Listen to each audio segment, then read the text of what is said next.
Joe Biden is very sad. That's according to the New York Times. He's learned finally that Hunter is about to get indicted. He had no idea that there was any criminality going on for the last, 20 years. But now that we know that indictment is coming, we see Joe Biden is frustrated and just feeling a little bit emotional. Here's what the New York Times says. President Biden keeps Hunter close despite the political peril. Look at that, father, son. It's just a beautiful relationship they've got. But earlier this summer, Joe Biden was feeling hopeful. Country's doing terribly, but he's still feeling good. His son Hunter's lawyers had struck a plea deal with his federal prosecutors, on tax and gun charges, and it seemed to the president that the long legal ordeal would finally be over. But when the corrupt agreement collapsed in late July, Mr. Biden, whose upbeat public image often belies a more mercurial temperament, was stunned. Wait a minute, what? My rigged DOJ couldn't get my crackhead son through the system? Guess what happened to Joe? He plunged into sadness and frustration. Oh,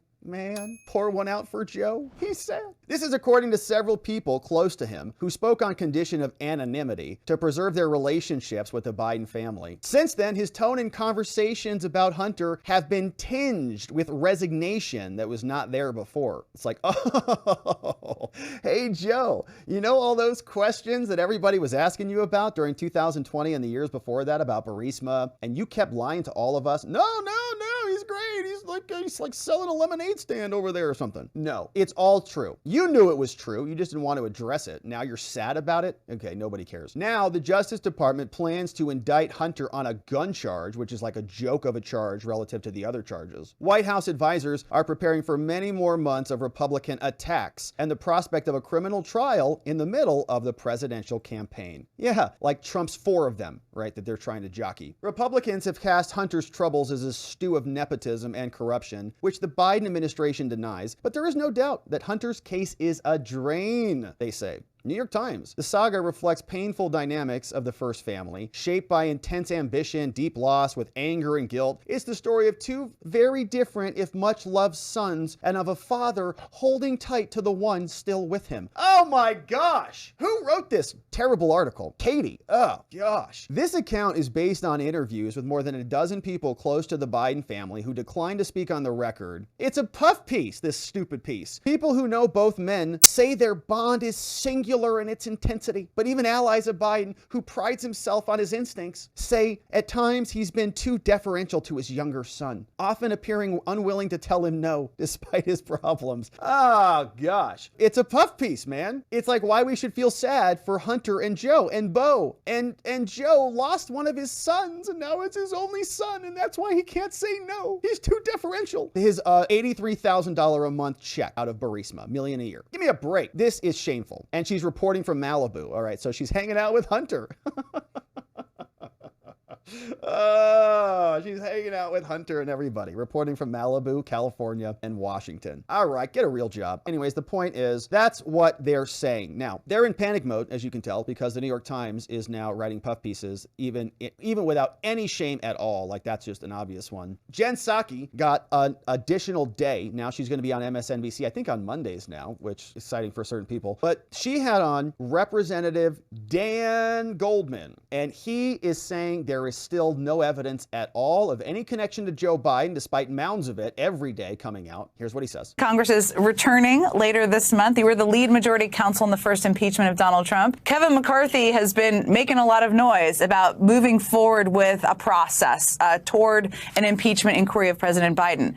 If that were to happen, what will Congress or the White House be able to get anything done at all over the next year? I mean, this could suck up a lot of oxygen and time and effort and energy. Right. I mean, the timing of it is interesting. We are hitting the end of the fiscal year, September 30th. The Senate has passed all 12 of their appropriations bills through committee. They are now taking them onto the floor to be done by September 30th. The House Republicans have passed 1 out of 12. There's no indication that they can get their own act in order and they can make any agreements among themselves to actually pass these bills and keep the government open. And part of the reason that they're running into trouble is that they are going back on their own agreement in the debt ceiling bill, and they're undercutting the top line amount in the appropriations bills that they agreed to. And so this is the constant and persistent dysfunction, chaos, and just complete disorganization on the part of the Republicans who cannot run the government. And instead, what they are doing is focusing on doing the bidding of Donald Trump, distracting from Donald Trump, and trying to launch a completely baseless, meritless impeachment investigation. It is one thing to actually go forward with any misconduct, but we're not talking about impeaching Hunter Biden. Hunter Biden is being dealt with by the Department of Justice. There is no evidence, none whatsoever, and I don't care how much they say otherwise. I have looked at it. There is no direct evidence that President Biden was involved in any way, shape, or form in Hunter Biden's business dealings. And they would be going forward with an impeachment inquiry based on lies. Man, that's pretty good. I was waiting to see if he would have a tell. You know, we're looking at these tells. Like, he knows he's full of crap here. There's mounds of evidence. Hunter texts his Chinese counterparts, "I'm sitting here with my daddy, or else." Right? Like, that's on record. We've got tens of millions of dollars in SARS and other reports. We've got photographs of Joe Biden golfing with Hunter's business partners. We've got Joe Biden at dinners. We've got Joe Biden making phone calls. We've got Devin Archer's testimony. We've got Hunter's text message saying, "I've been paying for half this family's crap for 30 years. All of it, right? All evidence. And he still can't find a bit of it, but he can say it with a straight face. Like, I wonder how many times they practice this. I wonder if his staff, they're like, "Hey, good morning. Let's work on your lies. Let's work on your lies today." Like, "Did you bring your flashcards?" He's like, "Yeah, I got my Biden one." Try it again. And watch that blink right there. I was waiting for a gulp or a blink at some point. There it is, right? You can see it. There it is. And it's right when he's kind of delivering one of those moments. Here it is. They say otherwise. I have looked at it. There is no direct evidence that President Biden was involved in any way, shape, or form in Hunter Biden's business dealings. There it is. And they would be going forward with an impeachment inquiry based on lies. Busted. All right, we got you. You're busted. You're a liar, not Republicans. The evidence is there. Keep practicing there, Dan. You'll get better at it. Keep practicing. We'll see you back here. Now, Senator Coons, he's been doing this a little bit longer, and so he's more used to covering up for the Bidens. He is somebody who is out in Delaware, and he gets asked about this too. You know, Hunter's going to be indicted again on really like meaningless charges relative to his other criminal conduct. Hunter has so much criminality. There's a whole book about it. It's called The Report on the Biden Laptop by our friends at Marco Polo, USA.org. But they charged him with a gun crime, you know, like a paperwork gun crime, because it's a red herring. It's a shiny object. Look over here. Hunter's getting prosecuted. Great. Forget all this other nefariousness. But they just say it's nothing new. Here's a senator. Let me ask you about the latest news out of the special counsel, David Weiss, investigating the president's son, Hunter. We've learned that he plans to pursue an indictment on the gun charges before the end of the month. Here's what President Biden had to say about all this 4 months ago. Sir, there is something personal that's affecting you. Your son, while there's no ties to you, could be charged by your Department of Justice. How will that impact your presidency? First of all, my son's done nothing wrong. I trust him. I have faith in him. He's said that many times. His son did nothing wrong. So let me ask you. You're close to the president. Do you have a sense? He's obviously not going to interfere. He says he's not interfering with this investigation. But when he learns that his son's going to be now indicted on this gun charge, what's his reaction? He's sad, man. He's sad, bro. John, there's no news here. This is the same charge that U.S. Attorney Weiss was preparing to go to a resolution here in the court in Delaware. He was deep in addiction. Hunter Biden was when he misrepresented that on a background check form. That's been publicly known for a long time now. He was late on paying his taxes twice. And in a Reuters poll last week, a majority of Americans, 2/3 of Americans, made it clear that they know the difference between Hunter Biden and his legal challenges and Donald Trump. Hunter Biden is not going to be on the election polls, is not standing for election next November. Donald Trump likely is. And okay, Hunter might be running the White House for all we know. As far as we know, he's living there, and he has been palling around with daddy on all of his trips. But you can just see, man, it's really good spin work. Now, this guy's been around for a long time. When I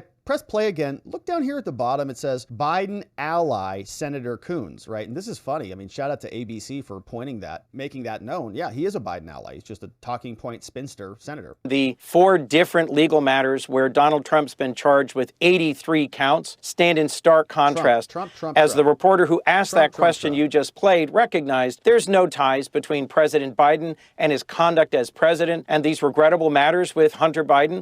Hunter's looking forward to resolving this, to moving forward with his life and his recovery. And I frankly admire the fact that President Biden stands by his son. But it doesn't implicate his leadership as president, and I don't believe it'll have an impact on his reelection. But does the president believe his son is being unfairly prosecuted? By his own DOJ? I won't speak for him on that matter, but he is committed to staying out of this, to allowing the Department of Justice to conduct what has now been a 5-year investigation and to move forward with this matter as they should. And I think that stands in sharp contrast to his predecessor, who interfered in lots of matters at the Department of Justice. Joe Biden knows about the importance of the rule of law and of staying out of this particular matter and of having a hands-off approach to how the Department of Justice conducts its inquiries and its ongoing business. So I respect that about President Biden. They are so full of it, my friends. It's unbelievable. He knows better. He knows that David Weiss, which was the guy who was appointed as the U.S. attorney, they held him over from the Trump administration, but he used to literally work with Beau Biden, okay? The guy who was put in charge of prosecuting the Biden family, being all go-getter, used to work with Beau. And when he went to go get permission to file in D.C., like Merrick Garland said he had, or to file in California, like Merrick Garland said he had, he was rejected by Merrick Garland, Joe Biden's U.S. attorneys who were appointed at those various jurisdictions. So this dude is just lying. Like, he knows better. He knows very well that this is all corrupt, and he's just delivering talking points, and it's really gross. But they sleep at night somehow, and we have people on our side, like Byron, who correct the record, and he does so accordingly. These accounts that were set up originally, the core of the tax evasion that Hunter Biden did do to the tunes of millions of dollars, the accounts that were set up were when Joe Biden was vice president of the United States. Joe Biden was in business meetings with Hunter's clients. Joe Biden was on the phone. Now we find out that there's 5,400 emails that the National Archives has had this entire time where Joe Biden is using fake names in these emails, fake email accounts, so he can communicate with business partners on the side. All the while, Joe Biden has consistently said he never knew anything about what Hunter was doing. Then they had to change the story to say he never benefited from what Hunter was doing. But there is a text message from Hunter Biden to his daughter saying that at least you don't have to pay half of your salary to me the way I have to do it to my father. This is a joke. Yeah. It is public corruption. And I believe that when we have these emails, it's going to demonstrate what we all know, which is Hunter Biden and Joe Biden have been in cahoots the entire time. Byron Donalds laying it all out there. So for some reason, he can piece it together, but guys like Senator Coons and Dan Goldman, they have a difficult time reading text messages or something. Or they're just partisan hacks who are just covering up for their political allies, which of course we know. But Joe Biden is sad, and he's going to get, I think, a lot more sad when they start to realize how deep this rabbit hole goes as Congress continues to dig. We're going to be here to cover, my friends. Thank you for joining us as we do. Thank you for subscribing and liking this video, and we'll see you back here on the next one.